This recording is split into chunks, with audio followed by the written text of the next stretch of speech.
Brahim Diaz prend la parole après la finale perdue. J'ai mal au cœur. J'ai rêvé de ce titre grâce à tout l'amour que vous m'avez donné. À chaque message, à chaque marque de soutien qui m'a fait sentir que je n'étais pas seul. Je luttais avec tout ce que j'avais, avec le cœur avant tout. Hier, j'ai essuyé. J'ai essuyé. Et j'assume toute la responsabilité. Alaaji kii la gars yi naan moom moo tay li mu raté nee na hier j'ai essuyé et j'assume toute la responsabilité et je m'excuse de tout cœur. Alaaji kii taxaw ni man damaa essuyé maa ngi koy assumer mais yéen maa ngi leen di jéggalu. Alaaji il me sera difficile de me remettre car cette blessure ne cicatrise pas facilement mais j'essayerai. Pas pour moi mais pour tous ceux qui ont cru en moi et pour tous ceux qui ont souffert avec moi. Alaaji Brahim Diaz nee na titre bi lu mu yàgg a rêvé la maanaam lu mu yàggoon a bëgg a gañe la ndax mbëggeel ak cofeel gi nga xam ni sentir na ni le peuple marocain am nañu ko ci moom ñii di ko yónnee ay message di ko soutenir fu ne waaye di fa jógee di fa soutenir nee na nag moom xeex na ak bépp arme boo xam ni amoon na ko ngir gañe CAN bi waaye nag démb man Brahim Diaz damaa lajj mooy essuyé naa te loolu lu may assumer la te yéen le peuple marocain maa ngi leen di jéggal waa Alaaji kii kay bu doon moo jox bal bi Edouard Mendy sëñ bi dina ko wax carrément ki bëggoon dugal bit bi gagné kaanam ngeen naan dafa et moom li ci gën a garaaw Alaaji moom Brahim Diaz dafa dem ci biir versaire yi dafa doon baalu àq joueur marocain yi mais bizarrement joueur marocain yi kenn baalu ko Brahim Diaz bi ñu duggee ci biir versaire yi dafa doon dem pour baalu àq les joueurs marocains mais gars yi mere gi ñu ko mere ak ñàkk a comprendre acte bi nga xam ni def na ko moo tax Brahim Diaz ñi nga xam ne ñoo di les joueurs marocains Alaaji kenn baalu ko ci waaw kii moom la ñu ni moom moo tay li mu def kii la ñu ni ñoom ñoo combine pour jox bal bi à Edouard Mendy mur de Berlin bi nga xam ni Alaaji il a eu le réflexe. Brahim Diaz s'est excusé dans le vestiaire auprès de toute l'équipe du Maroc avant de fondre en larmes. Les cadres du groupe sont toujours en colère contre lui et ne lui ont pas encore pardonné. Le groupe est dévasté. C'est l'incompréhension totale pour l'intégralité des joueurs Alaaji.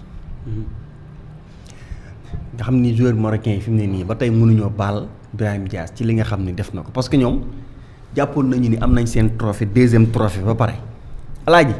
ma wax la leen joueurs marocains yi doon football démb ci équipe ci finale bi. amu ci benn joueur boo xam ni mos ngaa football finale coupe d'Afrique. ñoom ñëpp bii moo finale démb moo nekkoon seen première finale coupe d'Afrique ñëpp Hakimi y compris Hakimi ñoom ñëpp ba ci Yacine Bounou amu ci kenn ku ci mos a jouer finale coupe d'Afrique. Alaaji Maroc xam nga kañ la gëj a jouer finale coupe d'Afrique 2004 te seen coach bii di Walid Regragui boobu il était joueur. tey il a 50 ans pour ñëw toog ci banc bi pour ñoom ñu mën a footballaat beneen finale coupe d'Afrique mais 2004 Alaaji bari na ci ñoom joueurs yi di football ñoo xam ne ay bébé la ñu woon. 2004 lañ gëjee finale kenn mosu cee jouer finale coupe d'Afrique nga ñëw ba à un pas même pas un pas mais des ay secondes parce que dugal nga bal bi booy arbitre tas na match bi. effectivement. dugal nga bal bi arbitre joxoñ ne ci validé si bii ni pimp nga yuuxu ñu jox la sa trophée même su fekkente ni da nga ko gagné honteusement mais au moins di nga am deuxième étoile sur le maillot. nga ñëw sëñ bi naan da ngay jéem a humilier koo xam di léegi ba nga koy def xanaa laajoo Agüero gaan bu Manchester City léegi Brahim Diaz bi nga xam ni dafa jooy ba gars yi xàmmeetuñu kanam gi dem di jëggalu di baalu àq cadre ñoom Achraf Hakimi kenn nanguwu ko cee baal les cadres de l'équipe kenn nanguwu ko cee baal gars yi ñu ni am xam la presse française yu malhonnête ak ñenn ñi nga xam ne seen malhonnêteté foo ko takk weesu na ko sëñ bi ñu taxaw di naan Birahim Diaz moom moo tay li mu def pour xam honorer nangam ak nangam alaaji ci koo xam ne yow yaa exigé sànq wax nga ko à ce que arbitre dem consulter la VAR coow li am nga téye bal bi taxaw ci point de plainte bi di jéem a jaay que da ngaa concentré wu nekkee boobu sa fit bi dem na Pape Thiaw yóbbu na sa fit bu yàgg mais lii moom moo am. alaaji kon yaakaar naa que ni voilà gis nga la mort de Cheikh Diouf ba tey ñu ñu koy wéy di ñu ko confirmer la. alaaji le décès de Cheikh Diouf victime de coup de couteau alaaji maanaam ay jam-jam yu bari lañ ko jam ba mu ñàkk li nga xam ni moom moo di bakkanam et c'est regrettable c'est malheureux parce que Maroc nag yaakaaroon naa ni wax dëgg yàlla bëgg coupe wuru leen a mën a jaral à ce que ñu àgg si fii avec leurs amis et frères sénégalais mais malheureusement gis nañu seen comportement malheureusement gis nañu ni nga xam ni noonu la ñu taxawee ci yëf yi kon alaaji waa Maroc ak Birahim bu ñu seen pexe sotti woon tey seen bëgg-bëgg tey bu ñu ko amoon instant bii nii gagné nañu li nga xam ni moo di cette coupe d'Afrique sauf que l'équipe du Sénégal a été meilleure que celle du Maroc sauf que l'équipe du Sénégal alaaji mais Edouard Mendy Ndiol Koumba mur de Gorée alaaji mais quel joueur maa li ko daal di waxee mais imaginez ñaari CAN la am 2021 2025 gagné Ligue des Champions gagné Super Coupe d'Europe Coupe du monde des clubs Ligue 2 Ligue des Champions d'Asie Edouard Mendy yaakaar naa bokk na ci rares joueurs yi nga xam ne gagné nañu ñaari Ligue des Champions yu bokkul. alaaj mais c'est lii moom c'est extraordinaire gagné Super Coupe Arabie Saoudite meilleur gardien CAN 2022 meilleur gardien UEFA meilleur gardien the best alaaji kii la Birahim Diaz jàkkaarloo nag démb ci penalty bi ñu daf koy jéem a humilier alaaji soyons raisonnables mais il n'est pas pour rien mu nekk meilleur gardien du monde en 2022 après ce Birahim Diaz là il se permet pour nee na xëy na rafetal affaire yi puisque ñaawoon na ba noppi muy dafay jéem a humilier Edouard Mendy dégg naa réaction Edouard Mendy mu ni moom xam na ni ci genre situation yi nii waa ji mën na tenter benn pan yi jàpp bal bi mu ni ko coppet ba pare nii boobu ma ci gën a marqué nag alaaji ni yàlla moo tax gis nga la justice divine képp ku yaakaar ni amul rek c'est parce que da nga cee tombewul alaaji mais yàlla dafay atte li nga xam ni moo di ay mbiram fii te dara ñëwagul kon démb wax dëgg yàlla li nga xam ni xew na ñun ñëpp ñoo ko gis ñun ñëpp ñoo ci teg li nga xam ni moo di suñu ay gët mais action boo xam ni wala benn star boo xam ni parce que moom dafa bokk ci ñu tiit mooy li may faral di wax Kylian Mbappé parce que Kylian wax dëgg yàlla ce genre de situation booy yëkkati sa kàddu di wax bul sukkandiku parce que nee na démb yàgg na ci téléphone bi mook Achraf Hakimi waaye léegi yow vidéo yaa ngi fii ci net bi internet bi lépp di circuler doo dem seetaanal sa bopp nga naan Achraf Hakimi laa déglu mu ni j'ai passé la moitié de la nuit au téléphone avec Achraf Hakimi je sais ce qui s'est passé je comprends comment il doit se sentir j'ai connu ça il doit avoir la déception de la colère le peuple marocain attendait ça depuis des années c'est la vie d'un footballeur waa ji ni ko Birahim Diaz mu ni bon kooku on va devoir l'aider quand il va revenir à Madrid avant de penser au sportif il faut penser à la personne gis nga ce genre de situation tey alaaji bu amee nga nekk yenn personnes yi da nga war a jël sa temps même booy wax di àddu itam alaaji nga xam ni ngay àddoo parce que tey li xew àdduna bi yëpp teg ci seen gët ku naa fequl tey wax ci football rek xam nga ni li xew démb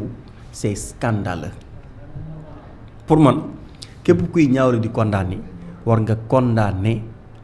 l'arbitrage maison bi nga xam ni Sénégalais yi les Africains dañu ko yàgg a jooy mais aussi dañu ko yàgg a xeex alaaji mais c'est incroyable kon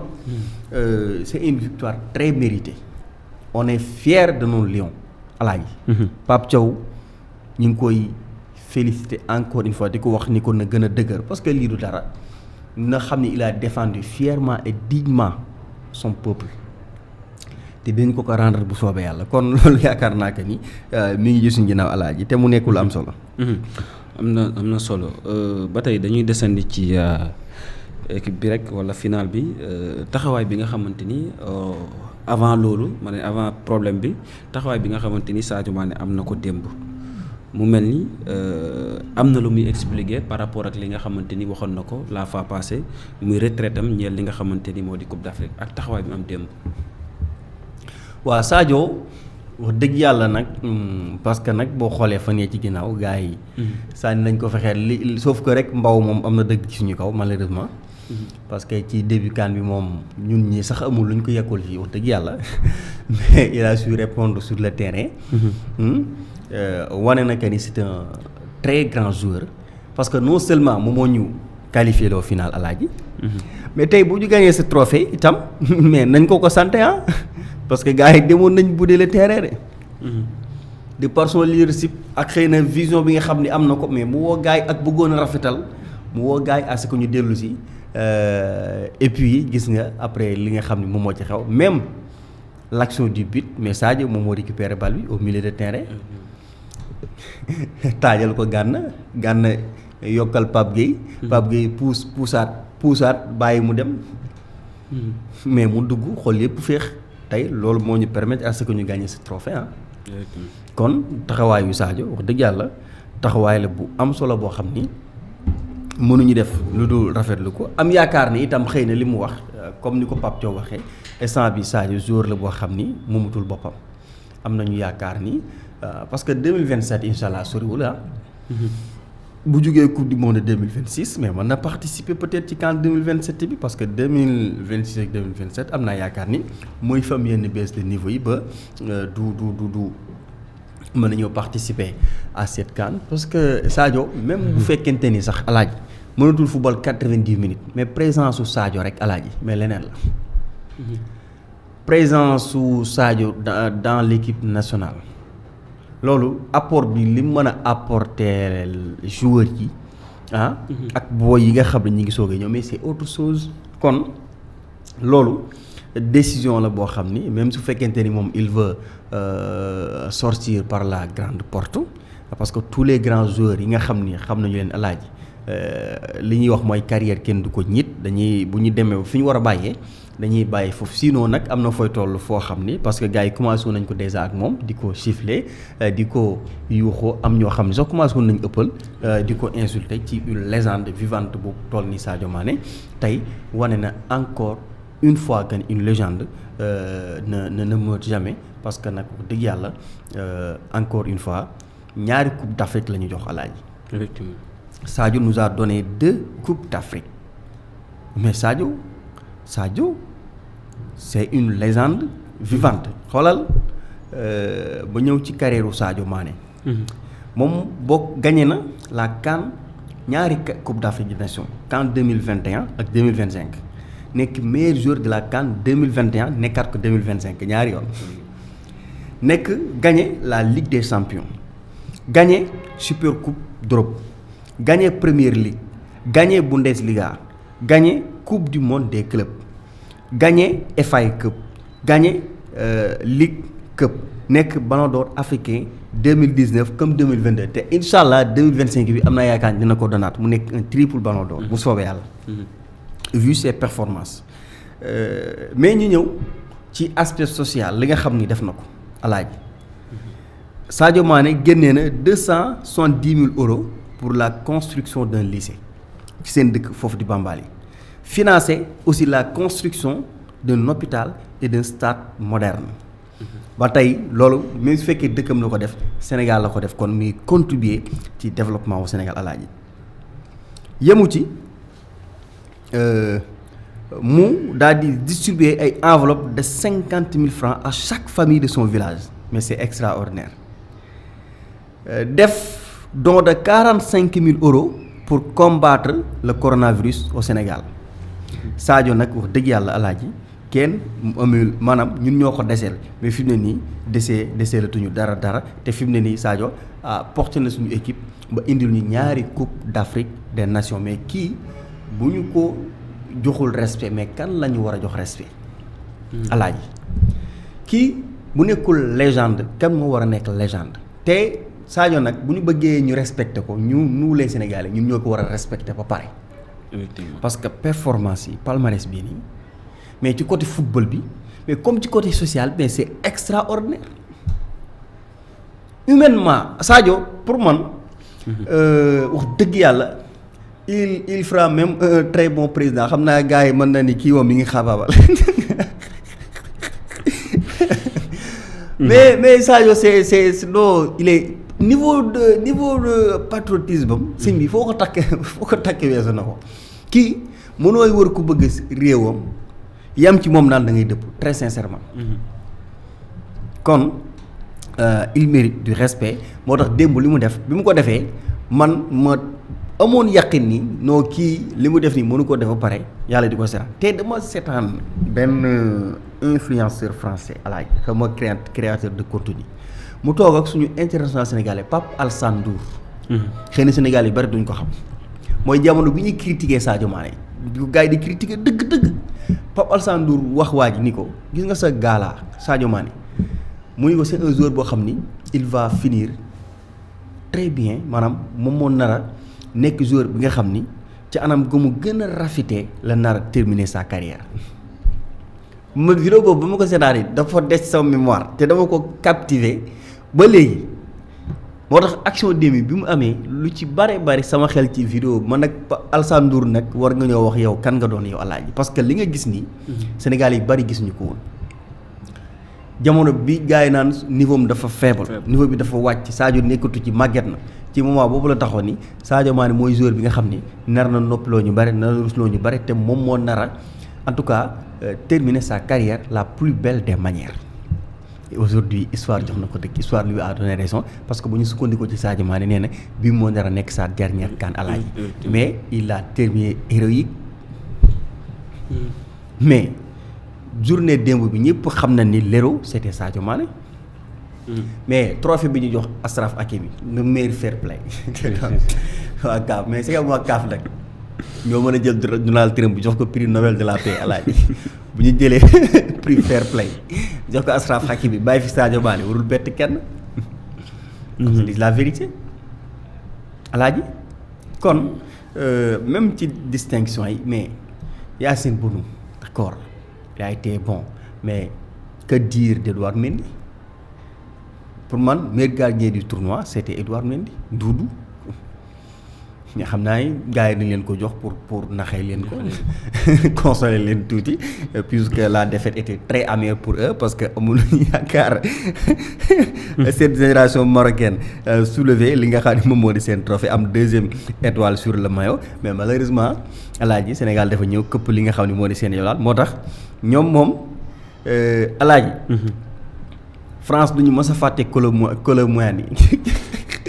mais Maroc duñu mës a fàtte Brahim Diaz français yi duñu mës a fàtte Kolo Muani jouru Tottenham boobu Paris la sax dañ ko aal Tottenham mais Maroc itam du mës a fàtte alaaji ki nga xam ni moo di Brahim Diaz bi nga xam ni demoon nañu ba am yaakaar ni danañ soulever seen trophée Brahim naa ne ko Café Touba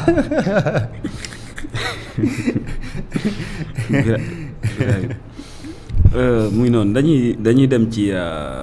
kii di Pape Thiaw nga xamante ni moom itam première participation ci CAN mën naa ne moo ngi door a dem daal di koy jël loolu it nekk loo xamante ni peut-être am na ñu mu bett am ñu mu bettul bu ñu xoolee parcours bi mu jot a def ci équipe bi. waaw man nag gis nga Cheikh Bara Ndiaye. gars yi dañ ko dul bàyyi xel gis nga damaa gis après par la suite ay médias presse yu bari reprendre ko Cheikh Bara Ndiaye moo toog Walf ni CAN bi am na yaakaar ni nar naa baax parce que boo ko xoolee ci wàllu chiffre. Aliou Cissé 6 la daan sol mu nekkoon numéro 6 ba muy football. bi muy gagné Coupe d'Afrique bi le 6 février la tombé loon du dëgg. mu dikkaat ni Pape Thiaw li mu daan sol équipe nationale numéro 18. Coupe d'Afrique bi tombé waat le 18.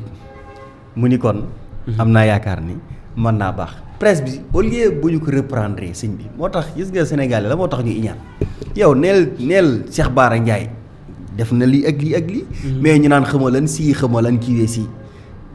loolu Cheikh Bara Ndiaye moom moo ko wax fii gis nga nit ñi dañuy am xamoon nu ma ko mën a waxee honnêteté intellectuelle. Cheikh Bara li mu nekk suñu borom